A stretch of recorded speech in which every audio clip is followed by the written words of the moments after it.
Hi guys, my name is Alyssa and welcome back to my channel. I just wanted to shoot a short quick video while my son was sleeping because this kind of came up recently and I just realized I've never made a video about it, and that's pointless because you guys ask me all the time and I explain it to some of you and I don't explain it to others, and so I just keep getting the question. Some people get angry, Alyssa, why do you never answer this question? And I'm like, because I answer it all the time.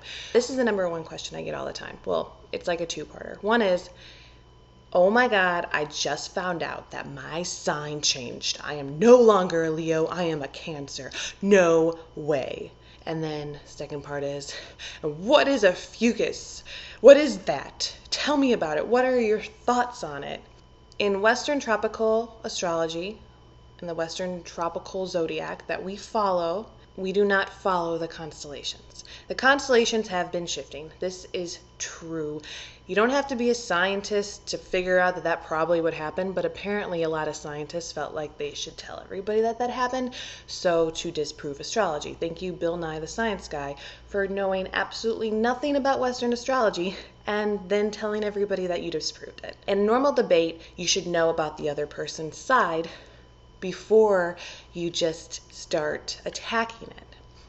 But dumbasses or people who don't give a fuck will just propaganda you, tell you information, and expect you to believe it because they have some degree or they're super powerful, when if you don't know anything about astrology, you don't know how to disprove it. We follow tropical astrology. It is perfectly split up in the year by the seasons. Each sign gets 30 degrees.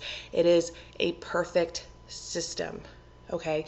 And it does not go by the constellations. Now, there are forms of astrology that go by the constellations. So they already know that it shifted, and in Vedic astrology, I am a Virgo, I am a Libra in Western tropical astrology.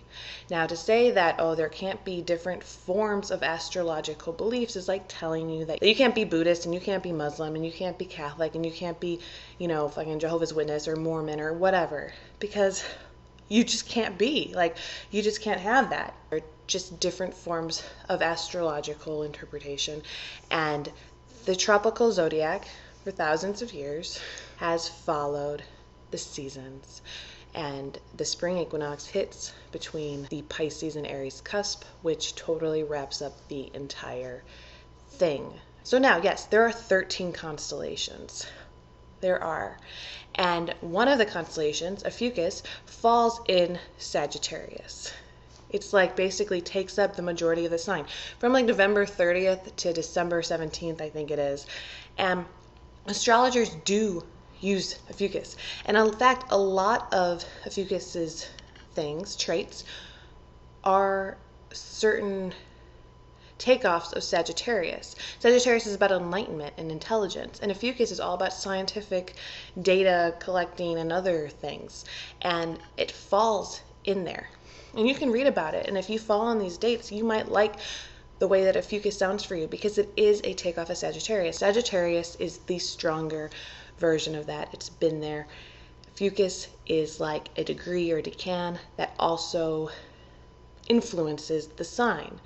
And if you're born in those dates, you are influenced by that as well as Sagittarius. And you should just allow that, because if you know anything about astrology, you know that we are not just our sun sign. We are not just arbitrary information put on the day that we were born.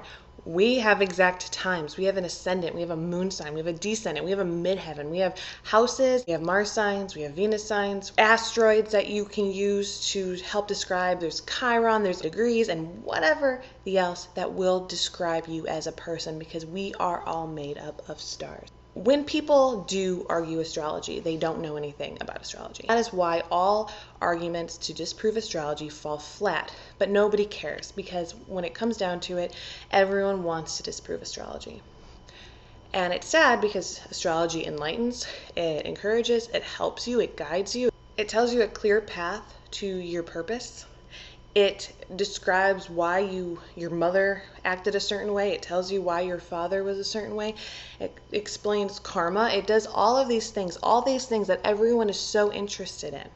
Yet they will disprove astrology. Why? Because they were told that it was evil, and somehow that trickled down the line to that it's stupid. Really, all of that is brainwashing by a church that decided that it didn't like other people having power. The Catholic Church states in its catechism how evil astrology is, okay? That is never written in the Bible. Astrology is evil. That never is written. In fact, there are stories of kings asking for soothsayers and astrologers and all these other things to describe dreams to them. And there's one story in particular about Daniel. And Daniel in the lion's den, I don't know if you know that, but he was called to the king because none of these other people could help him, and God enlightened him and gave him information. In this story, they don't say that the astrologer was evil or wrong or whatever. They say the astrologer couldn't even figure out the dream. It took God to tell Daniel the dream, and that was Daniel became a vessel and a prophet because he talked to God.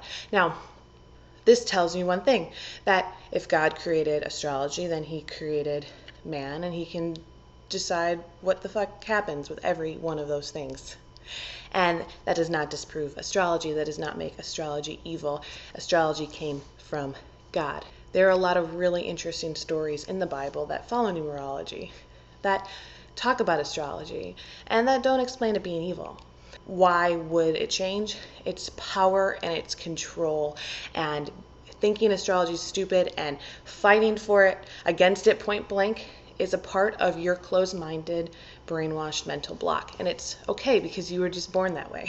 You don't know anything else, and arguing it arbitrarily with throwing out stupid things. Like, I saw this guy on YouTube, he disproved astrology by having all these kids in a class give him their birth information. Came back later with the data and like a phrase about them based on their birth data. Like 90% of the people said, yes, this was like them. And then he told them, okay, every single one of you has the exact same thing written down. Okay, this does not disprove astrology. This only proves that we, to the core, are very similar, and that there's a sort of cognitive ability to read something and want to believe that it's about us, and believing that it is true. So yeah, you are right to be skeptical about that stuff. But astrology is not that, because that doesn't disprove astrology. That does not understand astrology. Astrology is intricate, and astrology will pinpoint certain things that an arbitrary statement about everybody cannot do. So if you want to disprove astrology, you have to truly understand astrology. You have to dive into astrology. Just the way if you want to disprove religion, if you want to disprove a scientific theory, if you want to disprove anything, you have to truly understand it. The thing that I don't understand about scientists when they go to disprove astrology is that they never use the scientific method. They throw out random things and they're like, yep, there, that's true. Now, if Bill Nye really cared about disproving astrology, he wouldn't have showed that the constellations shifted. That would not have been his thing. He would have had an hypothesis. He would then have to interview people. He would have to go to astrologers. He'd have to compare and contrast charts. He would have to do a lot of things that he didn't do, that a lot of these scientists don't do when they disprove astrology. And since they don't do that, it's because they don't care. They don't give a flying fuck about astrology. And that means that you shouldn't care about their opinions about astrology. Because when you obviously don't care, you do sloppy work. And when you do sloppy work, it should not be something that you blindly follow. But why are we so eager to blindly follow that? And then you make fun of people who blindly follow astrology, but they're not blindly following it. Some people are. Some people read their Cosmo horoscope and they're like, oh, and I'm sorry, those people are kind of morons, because that stuff is stupid. The stuff that's real is your natal chart, is your progress chart, is your solar return, our transits, our ideas, information that we have at our fingertips, and how easy it is to learn about ourselves and to learn about others, and how you don't use it because you think it's stupid, because you'd rather argue it for no reason. If you don't care, you don't care. That's one thing. And that's your own silly thing to not care, because this shit's amazing. But to argue it when you don't care is stupid. It is asinine, it is trolling, and it is accepted trolling. It shouldn't be accepted. But one person at a time, truly understanding astrology, can change it and change the way that we view it as a people. So yeah, that is everything hopefully you want to know, and I'll talk to you later. Bye.